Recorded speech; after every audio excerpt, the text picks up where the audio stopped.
Kaya kakain ako ngayon ng bibimbap for dinner. Hintayin natin siyang tumunog. Pag tumunog na yan at nag-vibrate, ready na ang ating order. Ayan na, tumunog na siya at nagba-vibrate. Ayan, tumutunog na siya at nagba-vibrate.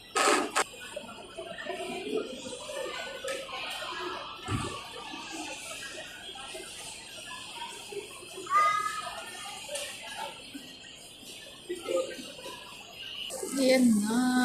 Ayan na ang aking bibimbap.